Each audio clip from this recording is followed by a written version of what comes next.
लेकिन अगर डायरेक्टर द्वारा दिया गया पेंडेंट न होता तो हालात कहीं ज्यादा खराब हो सकते थे। सीईओ ने अपने साथियों की ओर मुड़कर कहा, अब तुम लोग सुरक्षित हो। फिर भी वे थोड़े सदमे में थे। उन्होंने उससे थोड़ा दूर रहने को कहा और च्याओ ने बोला कि यह उसकी फितरत नहीं है कि वह किसी महिला पर हाथ उठाए। यह बस एक एक्सेप्शन था। इसके बाद वे फिर से ऑल्टर की ओर लौटे। उन्हें समझ आ गया कि जो दो लोग यहां पहले थे उन्हें सैक्रिफाइस बना दिया गया होगा। कौ ने अपना स्पीयर समन किया। एक लड़की ने हैरानी से पूछा, तुम क्या करने वाले हो? वह शांति से बोला, ऑल्टर्स को एग्जिस्ट नहीं करना चाहिए। कुछ पल तक सबको समझ नहीं आया कि वह कर क्या रहा है, लेकिन तभी वह ऑल्टर की लाइफ एनर्जी अब्सॉर्ब करने लगा। उसके शरीर में ताकत दौड़ गई। उसे एट्रीब्यूट पॉइंट्स और एक्सपीरियंस मिलने लगे।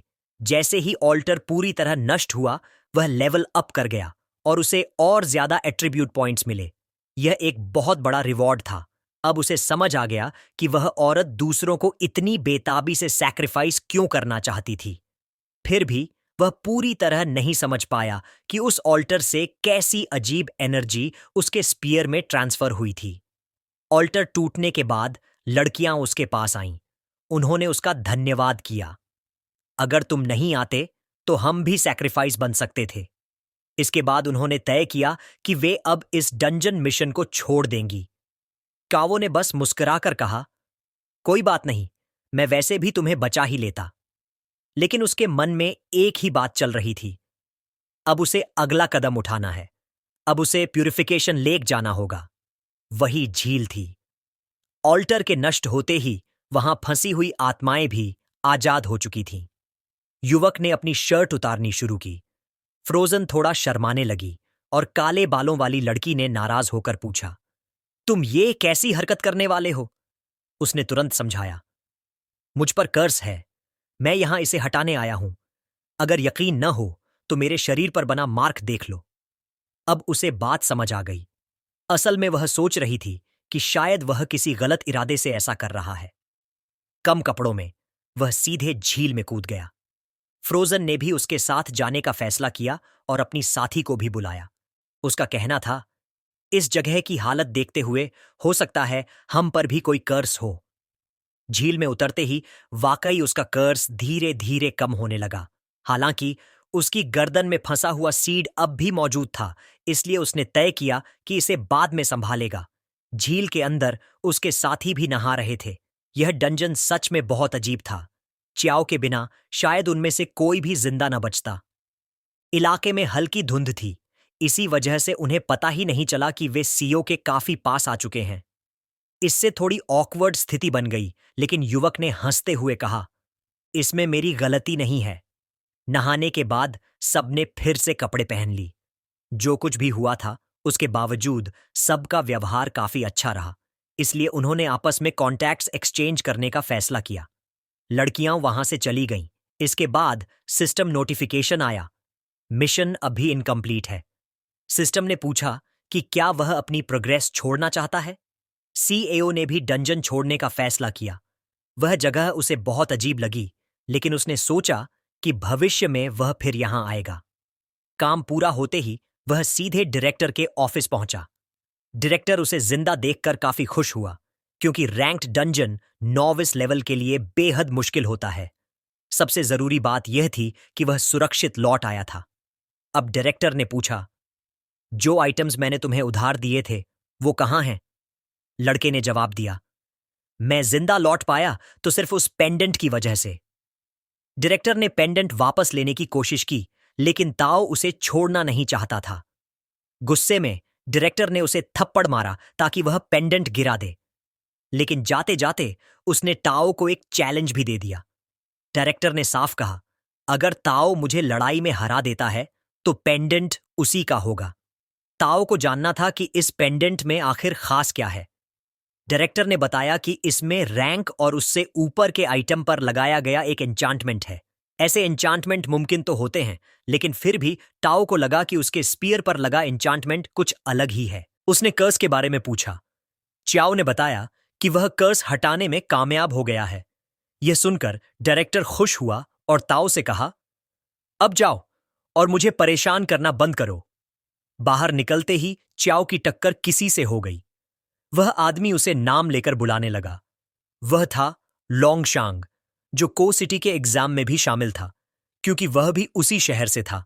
ताओ को याद आया कि पिछले साल यही लड़का पूरे शहर में नंबर 1 आया था और कई बार टीवी पर भी दिखा था। एक ही शहर से होने की वजह से लोंगशांग ने कहा, अगर कभी मदद चाहिए हो तो बताना। दोनों ने अपने कॉन्टैक्ट्स एक्सचेंज कर लिए। सियाओ को उसकी फ्रेंडलीनेस अच्छी लगी और उसने सोचा कि वह वाकई एक अच्छा इंसान है। लेकिन उसे जरा भी शक नहीं था कि असल में वह अंदर से बेहद जलने वाला एनवियस इंसान है। फिलहाल कर्ज हट चुका था और अब ताओ ने फैसला किया कि उसे जल्द से जल्द खुद को मजबूत बनाना होगा। अगली सुबह एक आदमी ने ताओ को रोक लिया और सख्त लहजे में पूछा, तुम बताओ, एक मेज होकर फिजिकल ट्रेनिंग क्यों कर रहे हो? यह आदमी था सुपरवाइजिंग इंस्ट्रक्टर जांग। ताओ ने जवाब दिया, एक मेज को भी खुद को बचाना आना चाहिए। इसके लिए मजबूत और टफ बॉडी जरूरी है। जैंग ने कहा, स्पेशलाइजेशन जरूरी होती है। चाहे तुम्हारे पास सुपर ह्यूमन स्ट्रेंथ ही क्यों ना हो, तुम फिर भी मेज ही रहोगे।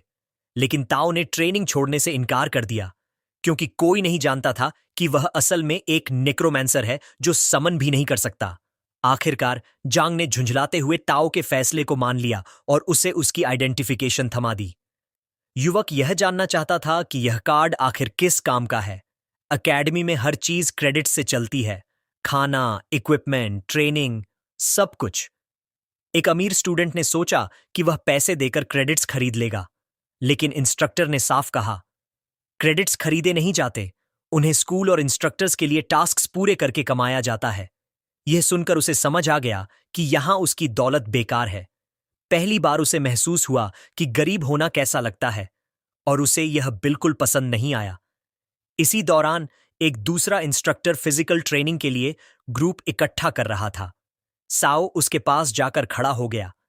दूर से एक प्रोफेसर सब कुछ ध्यान से देख रहा था। ये थे जियनशु, एकेडमी के प्रोफेसर और एक नेक्रोमैंसर। उनकी नजर इतनी डरावनी थी कि चाओ की रीढ़ में ठंडक दौड़ गई। इंस्ट्रक्टर ने अपना परिचय दिया, मेरा नाम हुआन लेहाओ है, लेवल 25 फाइनल लेवल, मैं फिजिकल ट्रेनर हूं। परिचय छोटा रखते हुए उसने सीधा कह दिया, मैं अपने ग्रुप में किसी भी तरह का गार्बेज नहीं रखता। फिर उसने ऐलान किया, मैं अपनी ऑरा रिलीज करूंगा।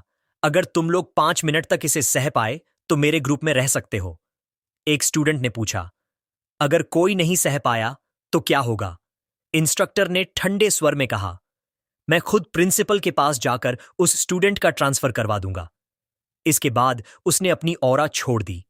अगले ही पल स्टूडेंट्स पर भारी दबाव टूट पड़ा।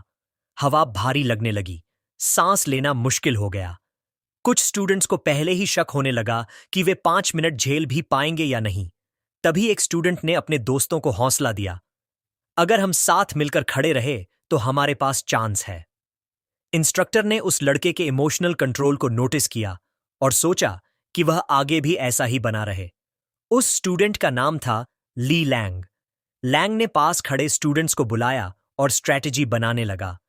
कोई भी एलिमिनेट नहीं होना चाहता था। उसने सुझाव दिया, हम पेयर्स बनाएं और इंस्ट्रक्टर को मूव करने पर मजबूर करें। ऐसा करने से प्रेशर टूटेगा। किसी ने विरोध नहीं किया। लैंग ने कहा, जल्दी से पेयर्स बना लो ताकि हम सब साथ पास कर सकें। स्टूडेंट्स एक दूसरे को देखने लगे। धीरे धीरे पेयर्स बनने लगे, लेकिन कियो, जो थोड़ा मूर्ख सा लग रहा था, अकेला रह गया। लैंग को खुद उसके पास जाना पड़ा और पेयर बनाने का सुझाव देना पड़ा। कियो ने हामी भर दी। फिर लैंग ने पूछा, तुम किस लेवल पर हो और फिजिकल ट्रेनिंग में होते हुए भी इतने दुबले क्यों हो? तभी कियो ने एक चौंकाने वाला सच बताया, मैं असल में एक नेक्रोमैंसर हूं। यह जवाब लैंग को बिल्कुल भी उम्मीद नहीं था। जब कियो ने बताया कि वह लेवल 14 पर है तो लैंग और भी ज्यादा चौंक गया। उसकी समझ में नहीं आ रहा था कि एक मेज इस ग्रुप में कैसे हो सकता है। लैंग को लगा कि कियो काफी मुश्किल स्थिति में फंस गया है, लेकिन कियो ने शांति से कहा, मैं यहां मौजूद ज्यादातर लोगों से ज्यादा स्ट्रांग हूं। बाकी स्टूडेंट्स ने भी कहा कि नेक्रोमैंसर होने के अलावा कियो का शरीर भी काफी मजबूत है, जिससे लैंग का काम और मुश्किल हो जाएगा। कियो को बुरा लगा क्योंकि उसने सच बताया था, फिर भी कोई उस पर भरोसा नहीं कर रहा था। लैंग ने कहा, ठीक है, मैं तुम्हारी मदद करूंगा, मैं समय खरीदूंगा ताकि तुम अपने अनडेड समन कर सको। तभी प्रिपरेशन टाइम खत्म हो गया। इंस्ट्रक्टर ने पूछा, क्या तुम लोग रेडी हो? पूरे ग्रुप ने एक साथ जवाब दिया, हां, रेडी हैं। अब इंस्ट्रक्टर का असली मजा शुरू होने वाला था। उसकी ऑरा अचानक डरावने तरीके से बढ़ने लगी। भारी दबाव चारों तरफ फैल गया। कियो ने महसूस किया कि यह ऑरा सीधे उसी की तरफ आ रही है। उसे उम्मीद नहीं थी कि इंस्ट्रक्टर उसे पहला टारगेट बनाएगा। लैंग घबरा गया और कियो के सामने खड़ा हो गया, उसे बचाने की कोशिश में। लेकिन इंस्ट्रक्टर की ऑरा लैंग की ताकत से भी ज्यादा थी। लैंग उसे सह नहीं पाया। बाकी स्टूडेंट्स डर गए क्योंकि लैंग कमजोर नहीं था। अगर लैंग नहीं झेल पाया तो कियो के पास कोई चांस नहीं था। इंस्ट्रक्टर के हिसाब से फ्रेशमैन को शुरुआत में कठोर झटके देना जरूरी होता है ताकि वे आगे चलकर घमंडी न बने। कियो ने खुद को संभाला और ऑरा का सामना करने की तैयारी की। दबाव झेलते हुए उसके 800 लाइफ पॉइंट्स खत्म हो गए। यह कोई असली हमला भी नहीं था, फिर भी नुकसान बहुत ज्यादा हुआ। लेकिन इंस्ट्रक्टर के लिए यह नजारा काफी दिलचस्प था।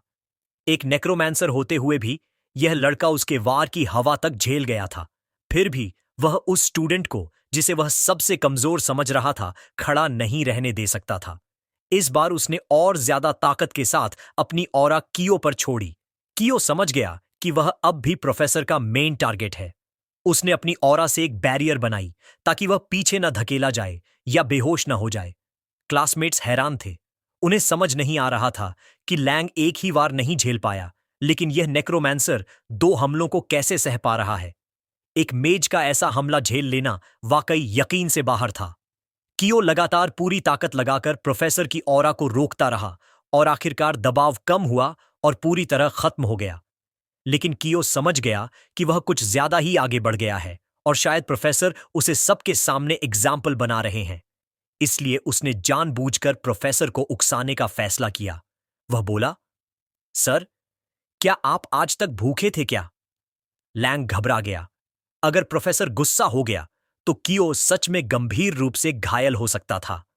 प्रोफेसर ने माना कि लड़के में हिम्मत तो है, लेकिन वह इससे भी ज्यादा हैरान था कि एक नेक्रोमैंसर उसके 2 हमले कैसे झेल गया। प्रोफेसर ने कहा, हिम्मत है तुम में। अगर अगला वार भी सह लिया तो मैं तुम्हें क्योटो यूनिवर्सिटी में खुद संभालूंगा। इस बार प्रोफेसर खुद कियो के सामने आकर खड़ा हो गया। अब वह कोई हल्का वार नहीं, बल्कि असली और विनाशकारी हमला करने वाला था। कियो बिल्कुल भी डरा नहीं, उल्टा उसे यह चुनौती मजेदार लग रही थी। दोनों की ऑरास जोर से टकराईं, जमीन तक टूटने लगी। दबाव इतना ज्यादा था कि कियो के कपड़े तक फट गए।